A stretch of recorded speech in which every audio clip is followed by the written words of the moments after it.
Hey, what is up guys, welcome back to another video, and today we are not actually playing Magic, but instead we're going to be talking about it instead. So the new card, Up the Beanstalk, has kind of been taking Modern by storm. It's going in pretty much any deck that can reasonably trigger it multiple times. And I've been doing a bunch of different brews, and just trying to figure out the best way to utilize the card, and see if there's any like wacky things you can do with it. My initial inclination was to put into Domain Zoo, obviously, because that is basically my favorite deck of the format. But I've been scouring through things like Scryfall and trying to figure out what are the best cards that can trigger it.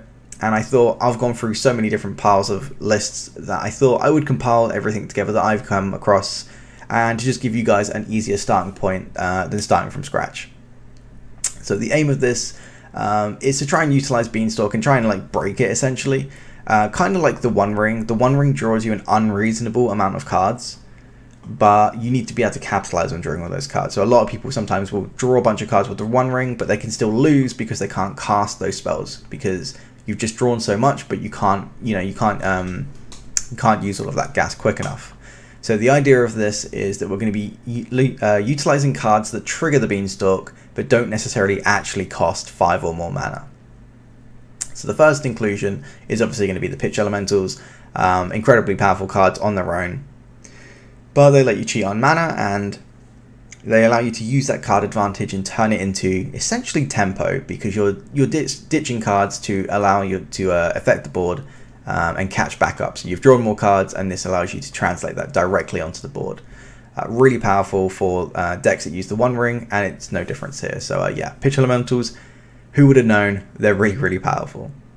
There is also another cycle back from, I believe this is Cold Snap, which is the double pitch cycle. So instead of removing one card like you do with Solitude or Subtlety, these are all two, and they're a lot more restrictive, but they have some pretty sweet effects.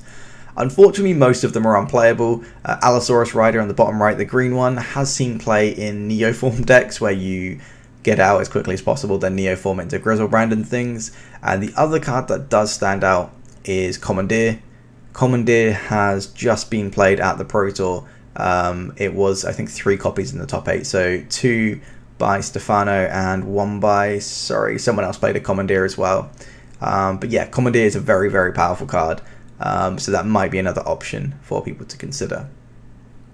Next up is Affinity. We already know Affinity is broken. There's not too much of Affinity in Modern at the moment, but the actual mechanic itself is very clearly incredibly powerful. So you actually have a load of different Affinity creatures and spells that trigger the Beanstalk, and a lot of these are already draw spells. So Thought Monitor and Thoughtcast, which is where the 8-cast Legacy deck name comes from, is really powerful. And you pair that with Mirror Enforcer and the Companion, and all of a sudden you can just start drawing your whole deck very quickly. So I think there may be something with the Affinity Shell to go with Beanstalk, just from the sheer amount of cards that they have that don't really cost actually 5 or more mana. And then, I know it's not technically Affinity, but there are creatures that have essentially enchantment affinity, where they just get reduced for how many enchantments you have. As you can see, there is 2 I've put up here. Those are the only 2 that I saw.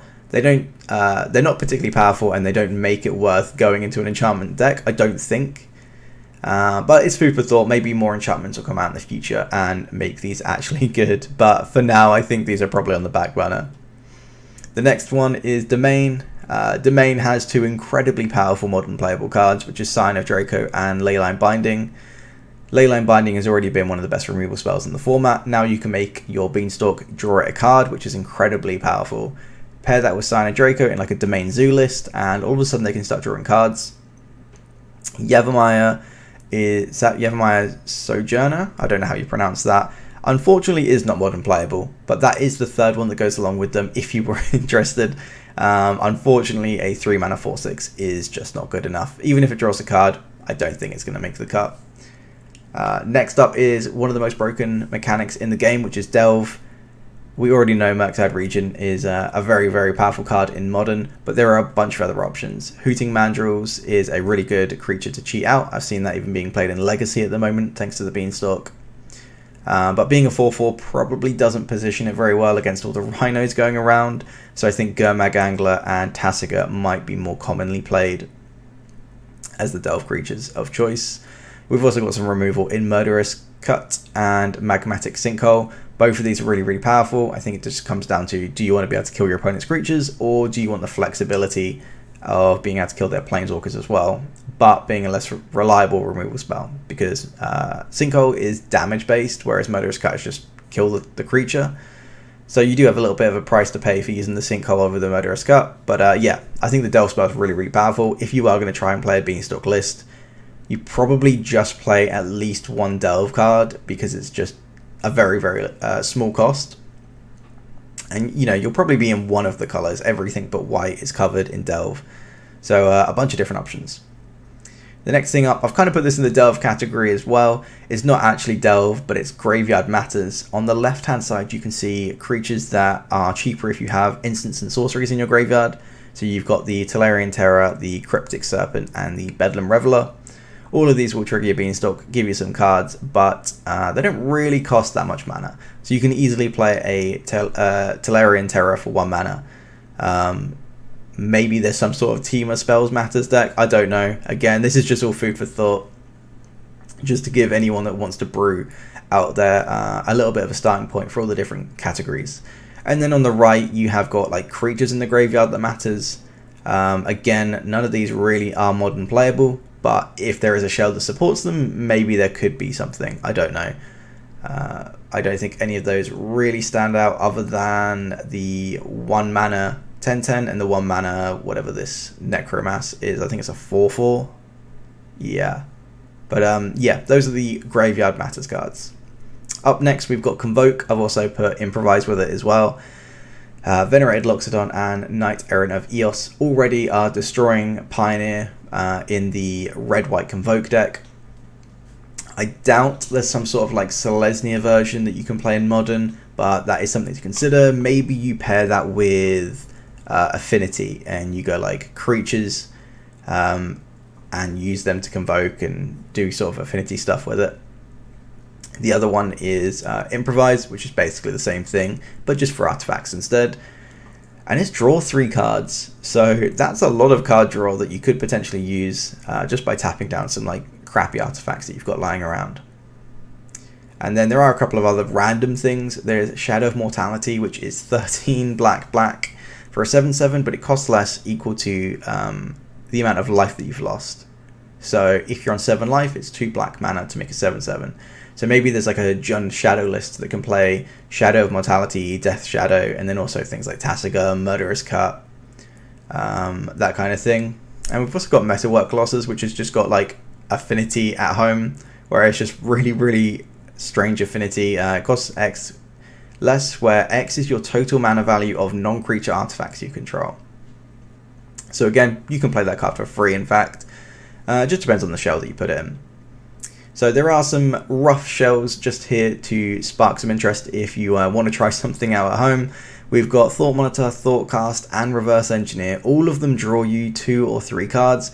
Stick that with a Beanstalk, you're drawing 3 or 4 cards from them. You can pretty much draw your entire deck. If you have a way to make servo tokens, so something like the new Young Pyromancer that makes artifact tokens, you might be able to just go off with this list. You've also got Mirror Enforcer and the Companion, just for more card draw and things like that.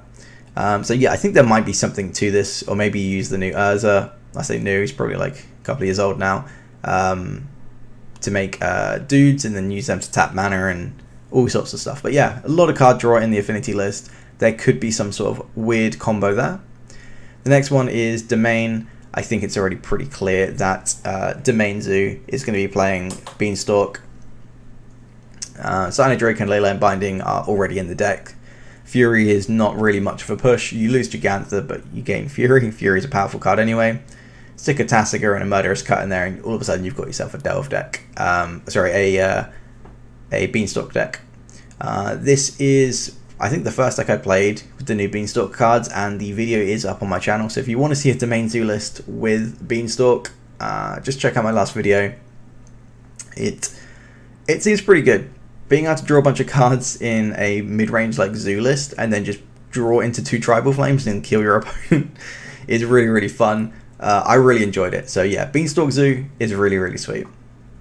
There is also like go wide ideas, so you can go like Convoke and stick in this whatever that other creature is called. I'm not even going to try and pronounce that, but it costs less for equal to how many creatures you control, so maybe you can use that with the Convoke shell and draw even more cards.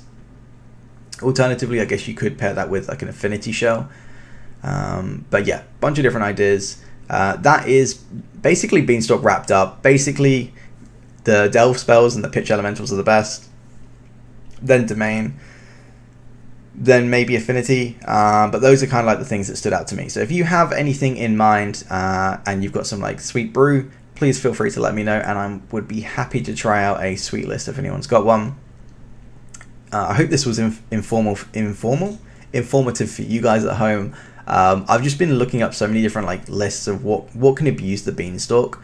I just thought it would be easier if I combined it all together and showed you guys. So yeah, I don't think the enchantments list there's not enough for that. I don't think the go wide Convoke is enough, but I think Affinity, Delve, and Domain are basically your best options. Thanks for watching, guys. If you want to see more content, probably more things like gameplays, more frequent, I'm happy to do videos like this if people enjoy them or find them useful. Thanks for watching, guys. I really appreciate it if you would leave the like a like or a comment. Makes a big difference for small YouTubers. Thanks for watching, guys. Peace.